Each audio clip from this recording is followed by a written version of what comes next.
اعوذ باللہ من الشیطان الرجیم بسم اللہ الرحمن الرحیم۔ السلام علیکم ناظرین کرام، آپ کا میزبان مبشر موسوی آپ کی خدمت میں پروگرام تربیت کے ساتھ حاضر ہے۔ ناظرین کرام، ہمارا جو پروگرام ہے وہ تربیت کے حوالے سے ہم مسلسل پروگرام لے کر آپ کی خدمت میں آ رہے ہیں اور اسی طرح انشاءاللہ پروگرام کو جاری و ساری رکھیں گے۔ مختلف موضوعات لے کر ہم آپ کی خدمت میں آئے، جیسے کہ تربیت اولاد، نفس کے حوالے سے، خاندان کے حوالے سے، معاشرے کے حوالے سے، ان تمام موضوعات پر مفصل گفتگو ہوئی۔ اور جو ہمارا پچھلا پروگرام تھا وہ تربیت اولاد تھا۔ اولاد کی کتنی اہمیت ہے اسلام کی نظر میں، اولاد کی تربیت کی کیا اہمیت ہے، اس پر مفصل گفتگو کی اور بہترین انداز سے بتایا کہ اولاد وہ نعمت ہے۔ واقعاً اگر دیکھا جائے اولاد ایک ایسی نعمت ہے، لیکن اگر اس کی تربیت نہ ہو تو وہی نعمت ہمارے لیے عذاب بن جاتی ہے۔ جیسے آپ دیکھتے ہیں کہ ہمارے معاشرے میں دیکھتے ہیں کہ اولادیں ایسی بھی ہیں جو والدین پر ہاتھ اٹھاتے ہیں، مارتے ہیں، جبکہ خداوند متعال فرماتے ہیں کہ والدین کو تکلیف نہ دو، اف تک نہ کہو۔ یعنی جب والدین، اتنی واقعات آپ کے سامنے موجود ہیں۔ اس کے علاوہ معاشرے میں دیکھتے ہیں کہ والدین کو اولڈ ہاؤسز میں ڈال دیتے ہیں اور خود اپنے گھروں میں آرام سے زندگی کر رہے ہوتے ہیں۔ یہ بہترین مفصل طور پر اس پر گفتگو ہوئی۔ اس کے بعد اسلام کے اندر جو اصل چیز ہے تربیت کے حوالے سے اس پر گفتگو ہوئی، اور اس کے بعد ہدف کیا ہے اصل تربیت کا۔ دیکھیں، ہر چیز کا کوئی نہ کوئی ہدف ہے۔ اگر آج ہم عبادت کر رہے ہیں تو اس کا بھی کوئی نہ کوئی ہدف ہے۔ ہمارا ہدف یہ ہے کہ ہم خدا کے نزدیک ہوں، قرب الہی کو حاصل کر سکیں یا جنت میں چلیں، یہ ایک ہدف ہے۔ اب تربیت کا خود کیا ہدف ہے، اس پر ہماری بہترین انداز سے گفتگو ہوئی، اور اس کے بعد اسلوب کے حوالے سے ہماری گفتگو چل رہی تھی۔ اور آج بھی اسی حوالے سے گفتگو کرنے کے لیے ہمارے ساتھ موجود ہیں حجت الاسلام والمسلمین ڈاکٹر محمد علی فضل صاحب۔ السلام علیکم ورحمۃ اللہ وبرکاتہ۔ بہت بہت شکریہ تشریف آوری کا۔ جو ہمارا پہلا حصہ تھا اس میں بہترین انداز سے اسلوب کے حوالے سے گفتگو چل رہی تھی۔ اب اسلوب کے حوالے سے جس طرح آپ نے مراحل بیان کیے اور اسلوب کا جو طریقہ بتایا بہترین انداز سے، اب یہ سوال یہاں پر یہ ہے کہ خود تربیت کا اسلوب کیا ہے اول، اور اس کے بعد ایک محبت کا ہم اظہار کرتے ہیں کسی سے، تو اس کا اسلوب کیا ہے، اس کا طریقہ کیا ہے، یا اس کا کوئی حد ہے آیا اس محبت کی کہ ہم جب اپنے اولاد سے محبت کرتے ہیں کیا اس کا کوئی حد ہے یا نہیں ہے؟ اعوذ باللہ من الشیطان الرجیم بسم اللہ الرحمن الرحیم وبہ نستعین وہو خیر ناصر ومعین۔ السلام علیکم ورحمۃ اللہ وبرکاتہ۔ اس دعا کے ساتھ اپنے پروگرام کا آغاز کرتے ہیں کہ پروردگار اس وقت جتنے بھی مریض موجود ہیں، کسی بھی مرض میں مبتلا ہیں، ہمارے ناظرین کے یا پھر جتنے بھی آپ کے بستگان، آپ کے اقرباء اور آپ کے ریلیٹیوز میں سے، خداوند عالم بحق معصومین علیہ السلام سب کو شفاء کاملہ و عاجلہ نصیب فرمائے، اور پروردگار عالم حجت خدا منجی عالم بشریت، نجات دہندہ عالم بشریت، پروردگار امام زمانہ کے ظہور میں تعجیل فرمائے۔ دیکھیے، تربیت کا جس طرح سے ابھی تک ہم لوگ بیان کر سکے اپنے ناظرین کے لیے کہ ایک اہم ترین موضوع ہے ان موضوعات میں سے کہ جو انسان کا مقصد حیات ہے۔ جس طرح سے ہم لوگوں نے اپنے پچھلے پروگرام میں بھی ذکر کیا کہ اگر تعلیم ہو تو ہدف کو روشن کیا جا سکتا ہے تعلیم کے ذریعے سے، لیکن تربیت وہ ہے کہ جو آپ کو اسلوب بتاتی ہے کہ آپ نے ہدف تک پہنچنا کیسے ہے۔ اچھا، جب ہم لوگ تربیت ایک اسلوب کا نام ہے، ایک طریقے کا نام ہے، یعنی مربی آ کر جو جس کی تربیت کر رہا ہے اس کو ایک اسلوب بتاتا ہے، اس کو ایک طریقہ بتاتا ہے، اس کو ایک ایسا پیٹرن دیتا ہے کہ جس کے نتیجے میں وہ اپنے ٹارگٹس کو اچیو کرتا ہے۔ اچھا، ہوتا اس طرح سے ہے کہ جب ہم لوگ تربیت میں آتے ہیں تو یقیناً تربیت ہی کے بہت سارے اسلوب ہیں۔ ہم لوگ جب اپنی اولاد کی تربیت کی بات کرتے ہیں تو ہم لوگ معاشرے میں دیکھتے ہیں کہ بعض لوگ تربیت اولاد کے حوالے سے اس چیز کے قائل ہیں کہ آپ ان سے محبت کریں، اور آپ کا فرض یہ ہے کہ آپ ان سے محبت کریں، یعنی یہ آپ کے بچے کا حق ہے۔ لیکن ہم لوگ ہمیشہ کسی بھی جب کانسیپٹ کو لیتے ہیں تو اس کے اندر اتنا ایگزیجریٹ کر دیتے ہیں، اتنا زیادہ اس کو بڑھا دیتے ہیں کہ جس کے نتیجے میں وہی چیز آپ کے لیے وبال جان بن جاتی ہے، وہی چیز آپ کے لیے مشکل بن جاتی ہے۔ ہم لوگ بہت سارے معاشرے کے اندر ایسے افراد دیکھتے ہیں کہ جن کے اس محبت کی زیادتی کی وجہ سے وہ سپوائل ہو گئے، ان کے بچے سپوائل ہو گئے، ان کے بچے بگڑ گئے، اور بعض اوقات ان کی ضد کے نتیجے میں سامنے جو ہے نتیجہ ظاہر ہوتا ہے۔ لیکن ایسا نہیں ہے کہ تربیت کے اسلوب میں ہم نے محبت کو نہیں دیکھا، بلکہ عجیب بات یہ ہے کہ ہم لوگ جب اہل بیت علیہ السلام کی روایات کی طرف مراجعہ کرتے ہیں تو اس میں یہ باتیں ہیں کہ اہل بیت نے خاص تاکید کی ہے کہ اپنی اولاد سے محبت کرو۔ اس میں ایگزیجریشن نہیں ہونی چاہیے، اس میں بہت زیادہ زیادتی نہیں ہونی چاہیے، ایکسیس نہیں ہونا چاہیے، چونکہ ہر چیز کا ایکسیس جو ہے نا وہ ایک نتیجہ جو ہے آپ کو درست نہیں دے سکتا۔ لیکن جہاں تک محبت کی بات ہے تو اتنی خوبصورت روایات ہمارے پاس موجود ہیں کہ امام علی علیہ الصلوۃ والسلام امام حسن علیہ الصلوۃ والسلام کو فرماتے ہیں وجدتک بعضی، میں تمہیں اپنا ٹکڑا محسوس کرتا ہوں، تمہیں اپنا ٹکڑا پاتا ہوں، فاطمہ تو بضعۃ منی، یعنی رسول خدا ختم مرتبہ محمد مصطفیٰ صلی اللہ علیہ وآلہ وسلم بھی اپنی جب بیٹی سیدہ طاہرہ سلام اللہ علیہا سے مخاطب ہوتے ہیں کہتے ہیں فاطمہ تو بضعۃ منی، یہ فاطمہ میرے جگر کا ٹکڑا ہے، میرا حصہ ہے، پارہ تن ہے۔ اس کے علاوہ جب اپنی یہ تو ہم لوگ ایک خاص معصوم علیہ السلام کی ایک خاص معصوم ہی اولاد کے بارے میں اس طرح کی روایات دیکھتے ہیں کہ جو بہت زیادہ ظاہری بات ہے جب ان کی تعظیم کو بیان کرنا ہے تو اس کے ذریعے سے اہل بیت علیہ السلام نے تعظیم کو بیان کیا۔ ایک روایت ہے بہار الانوار میں، اور عجیب بات یہ ہے بلکہ خوبصورت بات یہ ہے کہ اہل بیت علیہ السلام کی جو روایات ہم لوگوں تک موصول ہوئی ہیں، وہ جتنے بھی خزینہ احادیث ہیں ہمارے پاس، خزائن ہیں روایات کے، وہ بہار الانوار ہے، اصول کافی ہے، استفسار ہے، وسائل الشیعہ ہے، کوئی بھی اس طرح کی ہمارے پاس، اس میں باقاعدہ باب ذکر کیا ہے، باقاعدہ چیپٹرز ہیں اولاد سے محبت کے حوالے سے، فضیلت اولاد کے حوالے سے۔ میں ایک روایت پڑھ رہا تھا کہ امیر المومنین علیہ الصلوۃ والسلام سے روایت ہے کہ جو بہار الانوار میں علامہ مجلسی ذکر کرتے ہیں، کہتے ہیں من قبل ولدہ کان لہ حسنہ، جس نے اپنے بچے کو بوسہ دیا، جس نے اپنے بچے سے محبت کا اظہار کیا، اس کے لیے پروردگار نے ایک نیکی لکھ دی ہے۔ وَمَنْ فَرَّحَهُ فَرَّحَهُ اللَّهُ يَوْمَ الْقِيَامَةِ، اور جس نے اپنے فرزند کو خوش کیا، اس کے دل میں خوشی اتاری تحفہ دے کر، اس کو سینے کے ساتھ لگا کر، اس کو بوسہ دے کر، فرحہ اللہ یوم القیامت، پروردگار اس خوشی کے بدلے میں اس کو قیامت والے دن خوش کر دے گا۔ کیا بات ہے، یعنی پروردگار اس کے گناہوں کو معاف کر دے گا۔ یعنی اس محبت کی کتنی تاکید ہے، اور یہی چیز ہم لوگوں کے معاشرے سے کمتر ہوتی چلی جا رہی ہے۔ بالکل ایسے ہی۔ آپ یہ دیکھیے کہ ہمارے معاشرے میں محبت کا معیار چیزیں رہ گیا ہے، محبت کا معیار وہ ایک دوسرے سے معانقہ کرنا، بچے کو قریب کرنا، اس کی مشکل کو سننا، اس کے مسائل کو سننا، اس کے کام میں اس کی مدد کرنا، یہ تمام چیزیں نہیں رہ گئی ہیں۔ صحیح بات۔ ہم کیا کرتے ہیں، بچے نے کہا کہ مجھے آپ ایک سائیکل لے کے دے دیجئے، ہم نے بچے کو سائیکل لے دی اور خود ہم چلے گئے، ہم نے اس کو کسی کام والی کے ہاتھ میں پکڑا دیا، کسی اور دوسرے کے ہاتھ میں پکڑا دیا کہ جو اس کی دیکھ بھال کر رہی ہے، اور وہ جو ماں کی ممتا ہے کہ جو اس کو ملنی ہے، وہ جو محبت ہے کہ جو اس کو ملنی ہے، وہ جو محبت کی گرمائش ہے وہ اس کو نہیں مل پاتی۔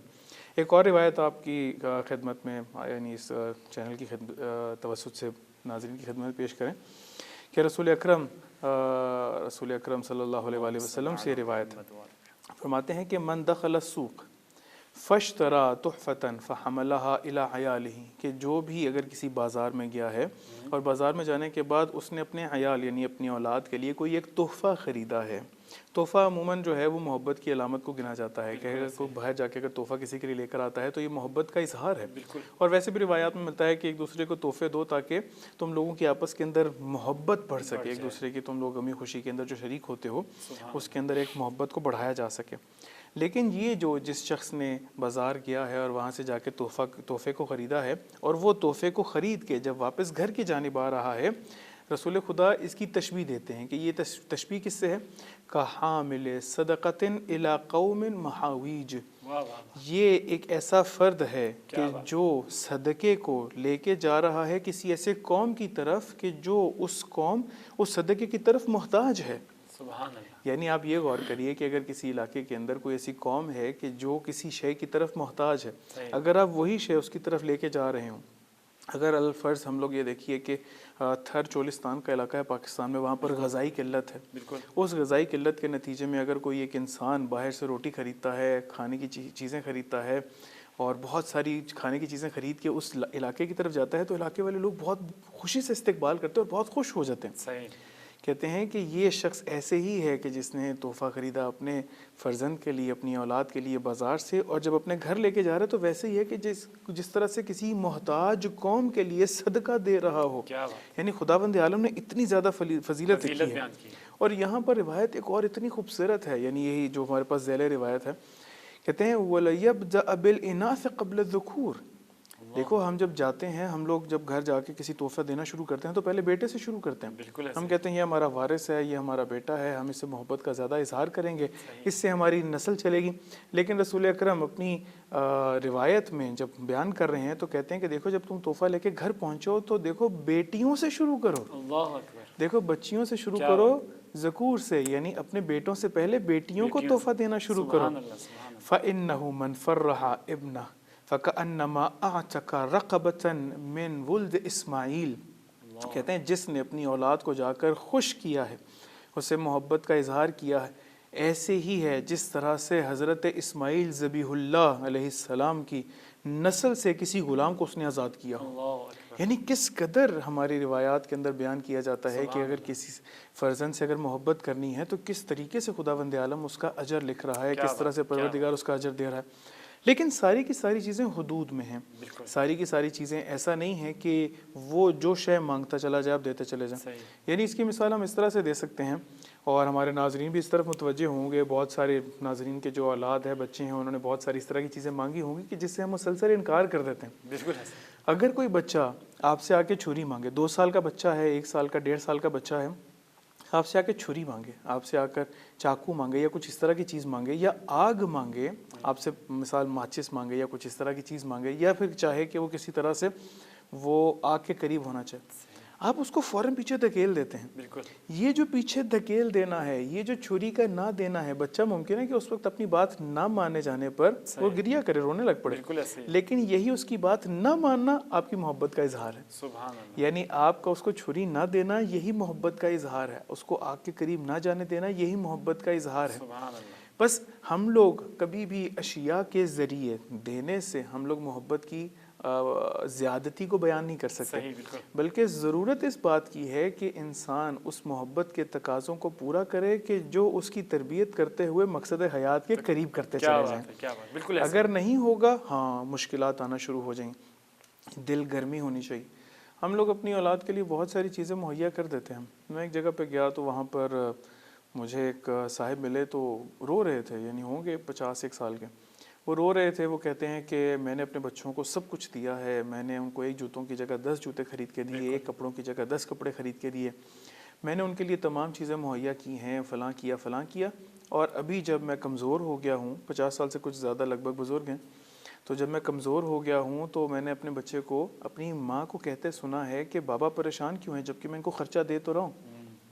کہتے ہیں میں اس بات پہ پریشان ہوں کہ مجھے خرچہ نہیں چاہیے، مجھے تمہارا وقت چاہیے ہے، میں تمہاری محبت چاہتا ہوں کہ تم آ کر مجھ سے بات کر سکو. بالکل ایسے. اچھا عجیب بات یہ ہے کہ جب انہوں نے اپنی بات سنائی ہے تو انہوں نے بھی اپنی محبت کا اپنی اولاد سے اظہار اسی طرح سے کیا ہے. کہتے ہیں میری اولاد چھوٹے ہوتے مجھ سے وقت مانگتی تھی، میں وقت نہیں دیتا تھا، چیزیں دیتا تھا. میں سوچتا تھا کہ محبت کا اظہار انہی چیزوں کے دینے سے ہے، جبکہ محبت کا اظہار اپنی اولاد کو وقت دینے سے ہے، محبت کا اظہار ان کی غمگساری سے ہے، محبت کا اظہار ان کی بات سننے میں ہے، محبت کا اظہار ان سے معانقہ کرنے میں ہے، ان کو قریب کرنے میں. ایک شخص آیا نا رسول خدا کے پاس، آگے کہتا ہے کہ میں نے اپنی اولاد کو کبھی نہیں بوسہ دیا، میں نے ان کو کبھی نہیں چوما ہے، میں نے کبھی بوسہ نہیں دیا، کبھی ان کو قریب نہیں کیا، کبھی ان کے ساتھ معانقہ نہیں کیا، کبھی ان کو سینے کے ساتھ نہیں لگایا. ابھی جب سینے کے ساتھ نہیں لگایا ہے تو رسول خدا نے کہا کتنے بدبخت ہو تم، کتنے کم بخت ہو تم کہ خداوند عالم نے تمہیں ایک نعمت عطا کی ہے اور اس نعمت کو تم اس طرح سے دور دھتکار رہے ہو اور کفران نعمت کر رہے ہو. جبکہ ہم لوگ اگر دوسری طرف سیرت دیکھتے ہیں معصومین علیہ السلام کی، کس طرح سے رسول خدا اپنی بیٹی کو تحویل میں لیتے ہیں، کس طرح سے محبت کا اظہار کرتے ہیں. اگر ہم لوگ یہی چیز کربلا میں لے جائیں تو کس طرح سے امام حسین علیہ السلام اپنی بیٹی سے محبت کا اظہار کر رہے ہیں، کس طرح سے خداوند عالم سے ایک ایسی بیٹی کو مانگ رہے ہیں کہ جس کا نام ہی سکینہ رکھا گیا، کہ جو امام حسین علیہ السلام کے دل کا سکون ہو. اور عجیب بات ہے کہ کس قدر جناب سکینہ کو عادت ہے اپنے بابا کے سینے پہ سونے کی، یعنی یہ بابا کے سینے پہ سونا بتا رہا ہے کہ امام حسین علیہ السلام کس قدر محبت کرتے ہیں جناب سکینہ سے، اور جناب سکینہ کس قدر محبت کرتے ہیں امام حسین اپنے بابا سے. بس محبت ہمارے پاس ضروری ہے، محبت کا اجر ہے، محبت کے اظہار کا اجر ہے، لیکن ہاں اس کے اندر کہیں پر بھی ہمارے پاس ایکسیس نہ ہو، نتائج اس طرح کے نہ نکل سکیں کہ جو ہمارے لیے برا اور وبال جان بنتے چلے جائیں. ہمارے پاس ایک حد ہونی چاہیے ہر چیز کی. بہترین انداز میں بیان کر رہے ہیں. ابھی کیونکہ اب حد کی بات کر رہے ہیں تو یہ صرف محبت میں نہیں ہے، ہر چیز میں آپ نے کہا. اب کچھ لوگ محبت بھی کرتے ہیں، حد میں ہونا چاہیے. اگر مار پٹائی بھی کریں تو وہ بھی کسی حد میں ہو، ایسا نہ ہو کہ کیونکہ اب آپ دیکھتے ہیں کہ بہت سے ایسے بچے ہیں جو والدین بہت زیادہ محبت کرتے ہیں، اس میں شک کوئی نہیں، لیکن وہ بچہ پھر بھی